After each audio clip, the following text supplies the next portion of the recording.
Hey BookTube, welcome to Jackie's Literary Corner. I am Jackie, and it's time for a Literary Ramblings update.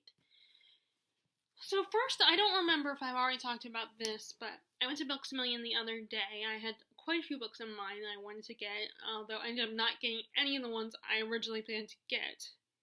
It's very difficult when I'm trying to limit myself to just 2 books this time. But, I was thinking about the Emperor series, the first book in that one. I was going to get that one, but they didn't have it. That's an older historical fiction. I cannot figure out how to say the author's name. Con Igun or something. Igunden or something. I don't know how to say it, but I think he's a pretty popular historical fiction author. And I don't know if there's any fantasy elements, but I thought it was kind of interesting. A fantastical look at the whole Roman Empire and Julius Caesar's story and everything, what led it to his betrayal and all that. The betrayal of, Brutus's betrayal. Yeah, you get what I mean. And then I also was going to get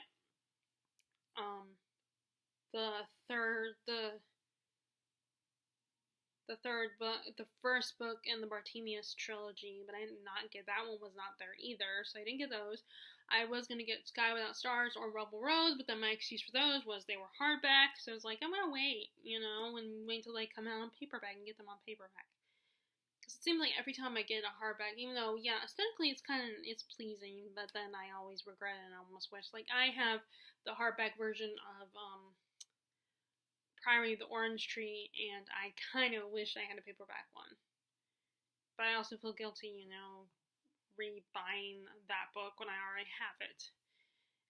And then I almost, so that was Sky Without Stars and Rebel Rose. Rebel Rose is this new book. It's a new series about the Disney princesses and the time period, a more authentic time period.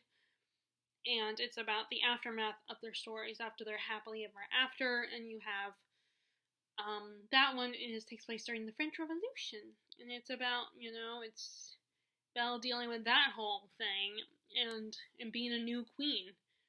And I'm really excited about it, but like I said, I almost want to wait. Although it does help when the book is not as thick as Priory of the Orange Tree. But anyway, so, and then Sky Without Stars is the sci-fi retelling of the Les Miserables story, and so like I said, I think I'm gonna wait until they both come out on paperback.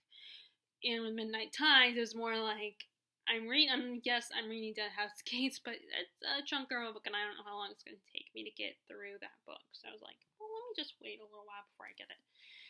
And of course, what a lot of times happens to me is a lot of times those books are not there. By the time I decide, I'm going to get them, they end up not being there when I finally decide to get them, which is really annoying. But that's what happens when you get a smaller store. Okay, and I also got, so I want to show you, so I am really excited. These were on my Amazon wish list, but then I changed my mind and took them off because I didn't know if I was still interested, but I obviously am now. I've heard about these books from Jay and Captured in Words. Yeah, I think that's his channel name. And Daniel Green, Ellie Brooks, Holly Hart's books. A lot of these, Brittany with the books. A lot of these booktubers who read epic high fantasy stuff. And I decided to go get them, and I'm very excited. And that is first these 2 books.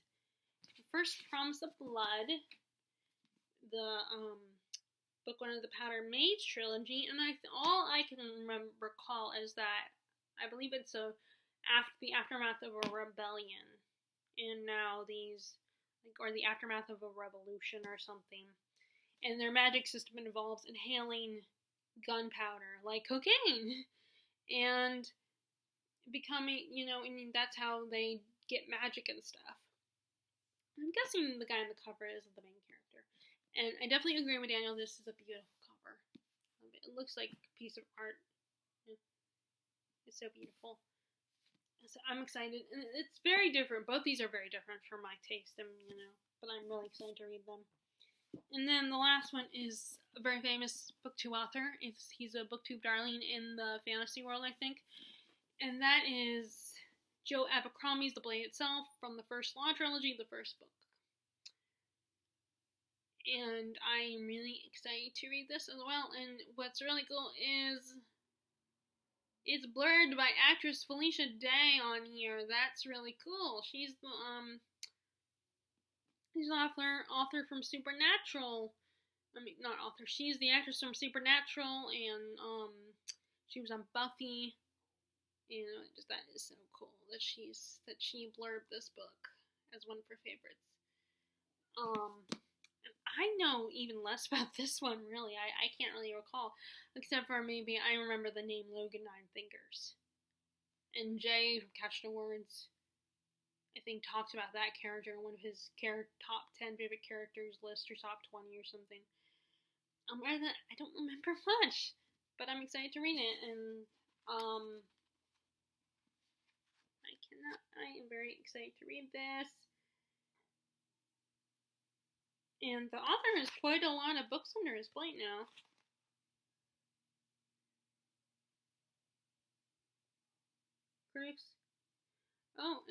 That's cool. Critics compare Abercrombie to Dickens, but come on, Dickens was never so entertaining. Which I disagree, but I like that he's compared to Dickens. I think that's cool. So, like I said, I don't entirely agree with the with this quote from John Meany. I think he's the guy who wrote the what is it called? Cider House Rules. I think John Meany is the guy who wrote Cider House Rules. But yeah, the sort of this blurb from this author is really funny. I don't agree with it because Dickens is very entertaining. I feel like, I mean, I guess if he means that Dickens was not this as entertaining as this for him, then fine. But I think Dickens is very entertaining. Anyway, we're not talking about that. So yeah, I wanted to show you these because I don't remember if I already showed you, and I apologize if I have. But I could just be thinking I already did because, I practice what I'm going to say on these videos to myself constantly just to get a basic idea. But I'm trying to wait to read those. Okay, so now let's talk about what I'm reading. And there's one book here that I forgot to grab, and that's Deadhouse Gates by, it's the second book in the Malazan series by, Steven Erikson, and it's really good. But I've recently realized something about myself is even though it's not that confusing or anything, it's not like a classic where it's a little bit more of a challenge to read. I mean, it is a challenge in its own way, but the writing is not that hard to comprehend. But there are a lot of characters, and and we still don't know everything. And this is definitely one of those books where the author just threw you into the world, and I cannot explain it. Like I watch people like Brittany with the Books and Elliot Brooks and Jessie May and all them talking about and Holly Hart's books talking so succinctly and articulately about those fantasy books, and I see people like Jennifer Brooks and Olive from a Book Olive and Jen from Insert Literary Pun talking about these their favorite books that like the non-fantasy ones, and just I get so jealous because I cannot do that. It's so hard for me to recall. I mean, there's some books that are a little bit easier to remember and recall than others, for me personally. But I still say like and a lot. I'm doing that right now. I'm saying and like and stumbling on my words occasionally and pausing for long dramatic pauses because I don't, and it does not help that I don't know how to edit either, so I can't really make these videos perfect or succinct. Although, that, I like to tell myself that it kind of adds a little bit more color to my videos when they're not perfectly edited and they show my true, or I do stuff like that where I get distracted because my window is right here. Really, even though I can't do vlogs, this is the closest you're going to get to a little more personal insight into me. I mean, I wish I could do a vlog, but I don't know how to do that, and I don't have the patience to figure out how you put vlogs together, so.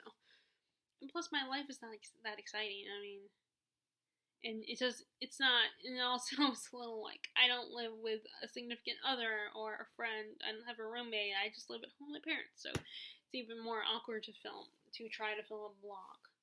And I don't drive, so it's not like I go anywhere either, except for, when I have to go to work or something, or my parents drop me off at the bookstore, or I run errands with them.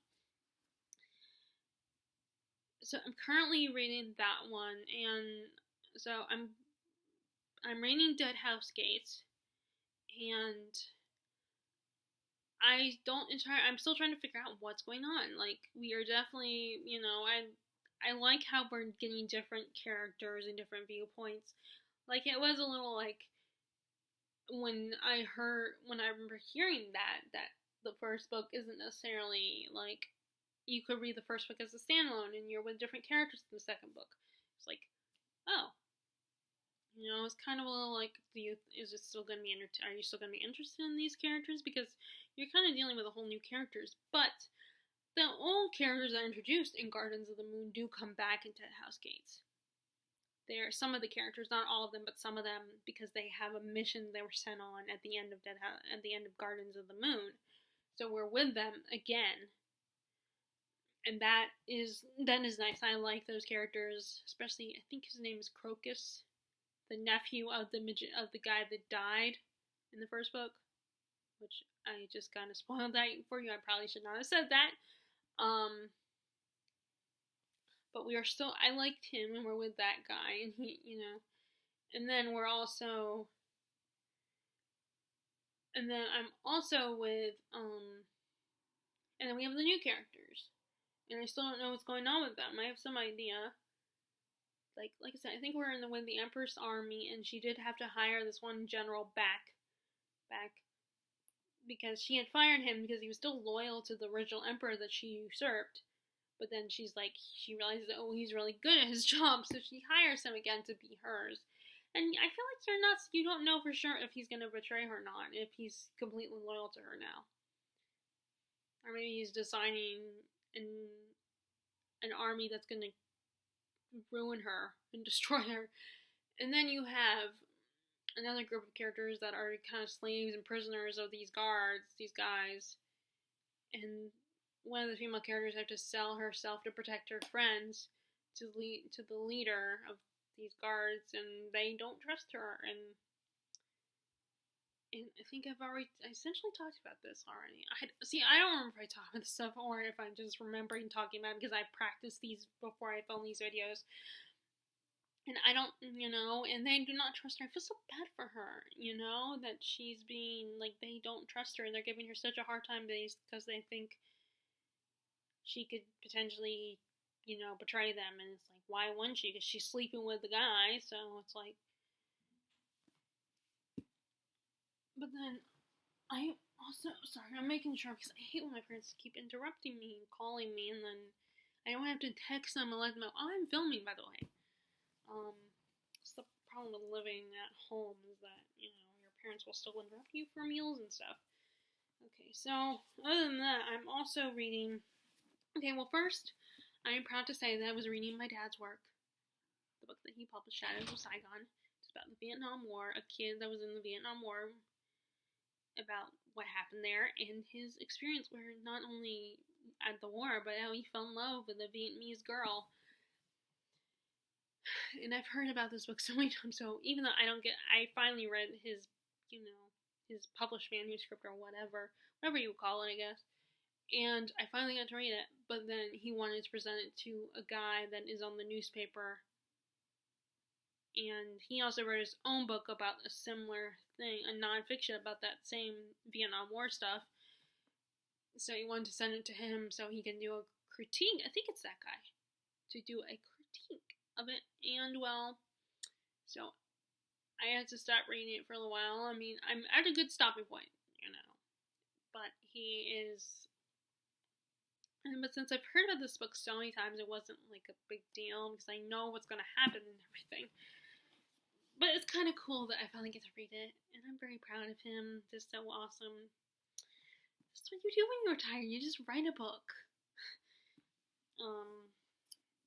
So I was reading that. But other than that, which I'm actually kind of relieved because at least it takes out the pressure and I can focus on my other books instead of that one right now because I have quite a few books that I'm reading. The first I decided to go ahead because my plan was to start this in in February because it's a romance. This one has a romance, although both The Warden and Barchester Towers did have romance in it. But the main story is the romance, I think, in this one.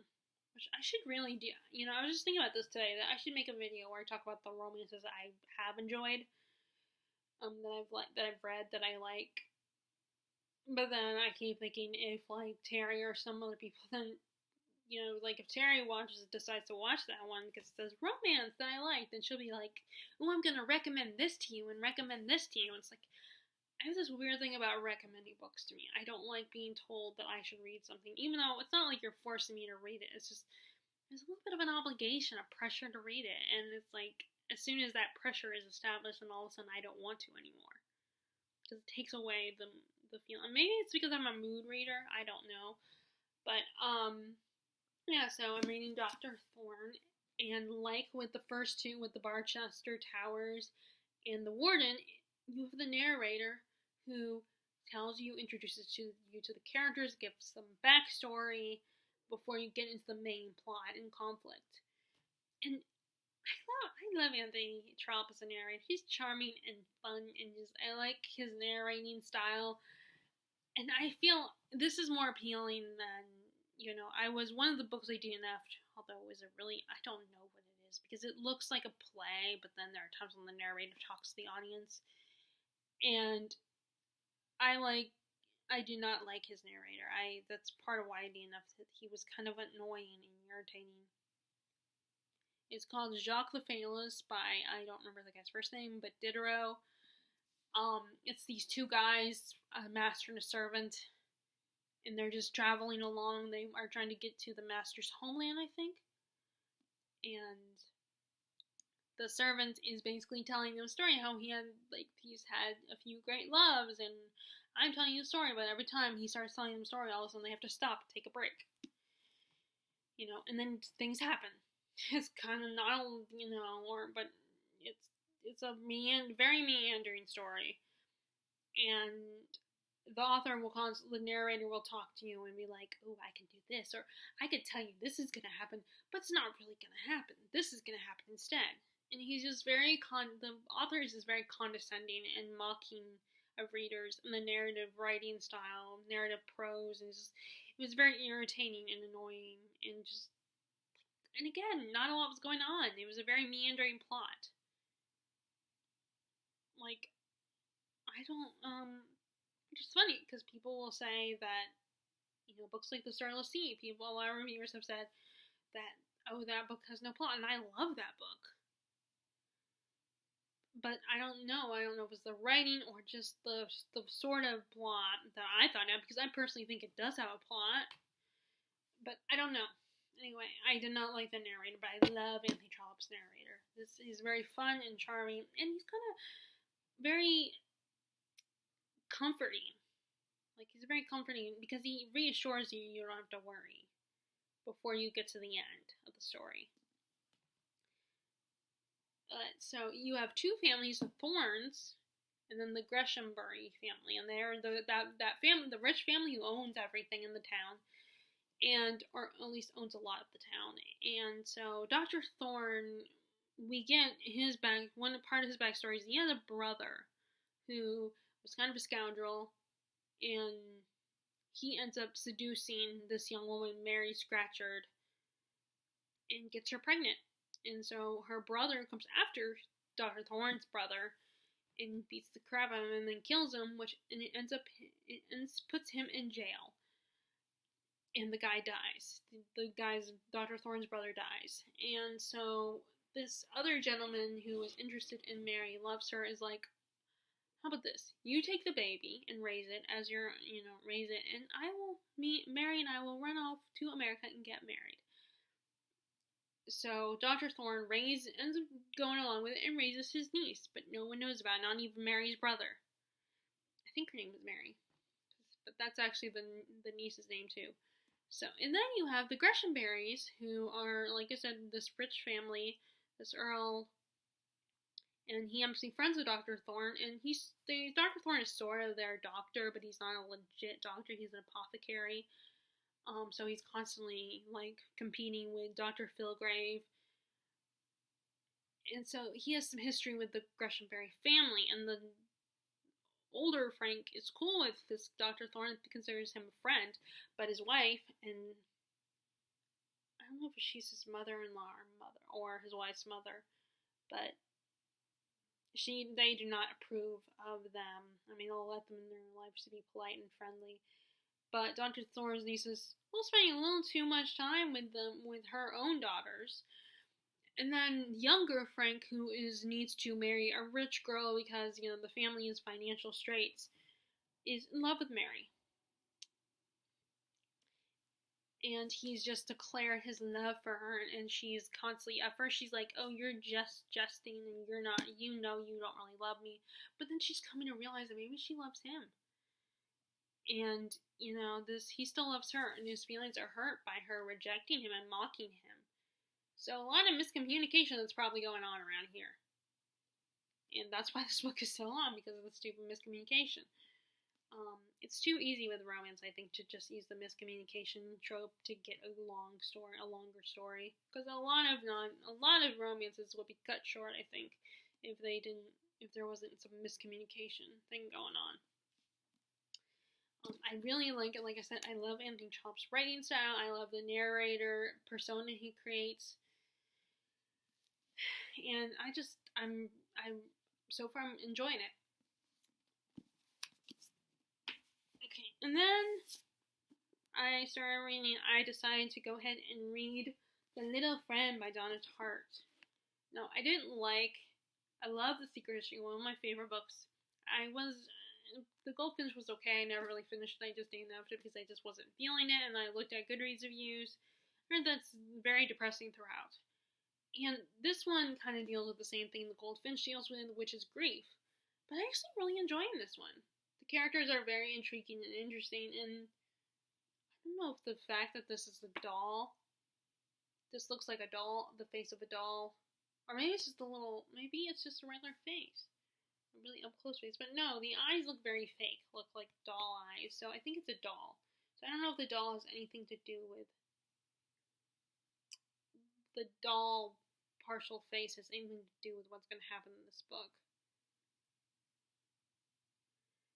But this is basically about this little boy who, when he was 9 years old, Robert Cleve Dufresne was found hanging on his tree where his tree house was, and his family is completely devastated by this. In the town, of course, this is a small town story, so the town is obsessed with this and trying to figure out what happened. And then his sisters, who are now older because they were younger than him, it's about how they cope with it. And one of the sisters, Harriet, the youngest, is determined, she was too young at the time to really have any connection with her older brother, so she's determined to figure out what happened and if he was murdered, who the murderer is, so she can get justice for her little brother, for her big brother. And then you have the other sister, and then Allison, who is very quiet, very shy, but just antisocial and doesn't do well in school. And she was older than Harriet, but she claims that she doesn't remember. Which my theory about that is that she's just repressing memories, I think. But it's very much a character study, and these people are just really interesting. And I noticed something, about Harriet when she talks to, she has boys that are a lot of boys that are her friends. Like, she's more friends with boys than with girls, and she likes telling them what to do. She's kind of bossy, and she will reenact the Last Supper because she's very much into the Bible and, and reads it regularly and quotes it constantly, and, she even brings up the fact that Jesus, if you know your Bible history, that the reason why we celebrate Easter is that Jesus came back from the dead, and to assure his disciples that he was cool and everything, and I'm just, And then you have Lazarus, which I don't remember that story. I just know that he was another person who came back from the dead, and she's, she's obsessed with that. She's like, why can't my brother do that? Why can't my Robin, not Robert, his name's not Robert, it's Robin. Why can't Robin do that? Why can't he come back? And she constantly obsesses with it, and she's going to, she's talking to the older brother of her friend Healy, who is, I don't remember the character name, who he was friends with Robin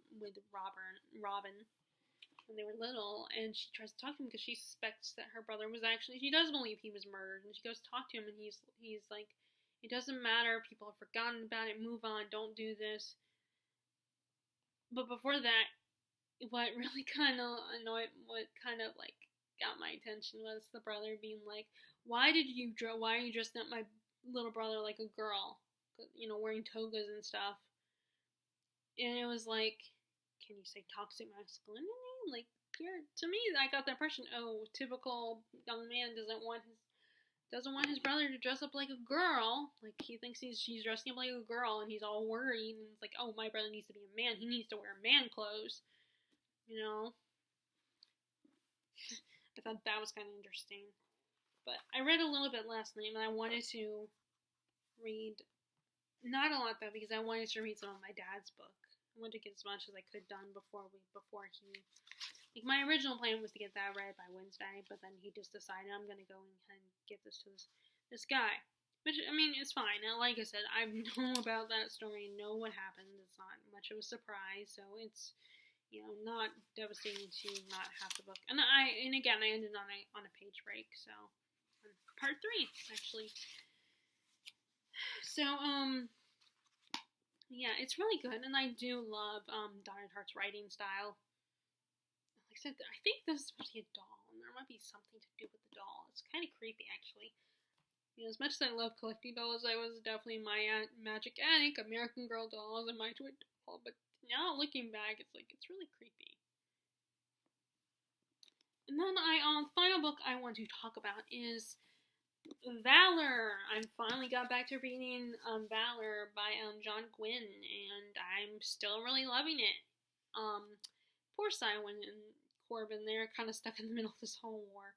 And one of my predictions was, basically confirmed.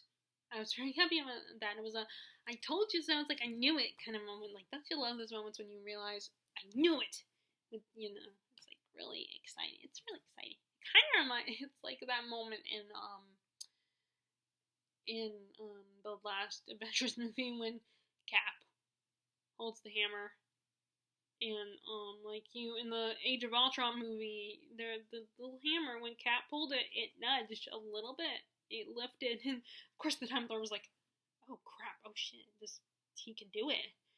And then in the last Avengers movie, where they all meet on the battlefield, here comes the cavalry moment, he is able to hold the hammer, take the hammer, and Thor's like, I knew it!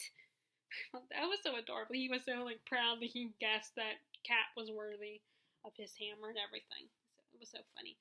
And it kind of felt like that moment where it's like, I knew it. I told you I was so right. Kind of moment. And so that changed. Unfortunately, I feel bad though for the person that affects. I feel bad for some of the characters because that prediction ended up being correct. There are some characters that are pretty naive. And poor Cywin, she's just trying to get justice for her, for her family and the guy that she loved and that she was going to marry, that she was promised to marry. She so badly wants to get justice for him, and no one's letting her. They're all trying to stop her because she's kind of a prisoner, a POW, a prisoner of war. See, I know that kind of stuff. There's army and Veratus is kind of holding her hostage, and every time she tries to kill this guy, he keeps, stopping her just in time because she's really good. And unfortunately, she's only a POW because, Nethera wants something from her brother. So, poor kid. And then, of course, some nice characters die. Not heartbreak, not devastating deaths, but there were some characters that were, oh, I can't believe they kind of died moments. There's a lot of, I get a lot of those movies sometimes when it's characters I'm like, oh, it's so sad that they died. I like those characters. Kind of not like devastating or heartbreaking, like sobbing kind of character deaths. Like, although you guys know that I know I've said it before, like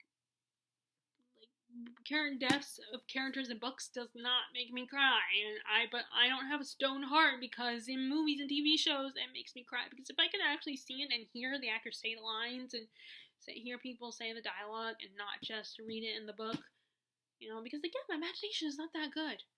Then it will affect me so much that I'll cry or something. I'll get angry and I can picture the scenes and stuff, but I've never been able to cry because I'm just reading the lines of these characters. But there's so much going on, and like, I also, what else can I say about this? But so, it's just so much is going on. Just a bunch of the shit hit the fan in this book, I think. Of course, it's only gonna get worse probably in the Book of Ruin, which I think is the next one. And then there's one more book. There's the Book of Wrath. I feel bad for the characters that are going to be the chosen ones, that are the chosen ones in this world, chosen for the vessels of the gods. I feel so bad especially because neither one of them really understands or can even fathom, and they don't even believe it. Well, one of them does believe that, but he also is misinterpreting things, is all I'm gonna say. Although I think you guys have heard me talk about this book before, so you know who I think has got it wrong. But winner of the David Gemmell Morning Star Award. So it's interesting when you hear like books winning awards and they're not the awards like the Pulitzer Prize or something. It's like, ooh, they won an award, and it's not one you know of. So that's all. But anyway, I love these covers. And like I said, I just realized recently that there are people on this cover. It's not just like a border or something. It's actually, there's an army right there. But anyway, I'm gonna okay, so anyway, that is what's going on with my reading right now.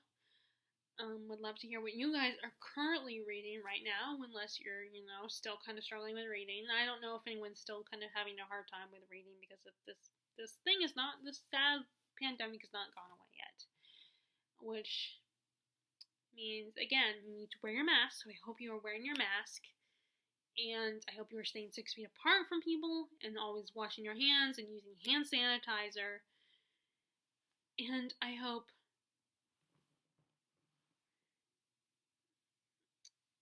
sorry, I just noticed that I'm looking at the video, the thumbnail image, and she looks like another actress. But anyway, if you like this video, be sure to give it a thumbs up, click subscribe if you haven't already, click the bell notification below if you want to be notified when I post new videos.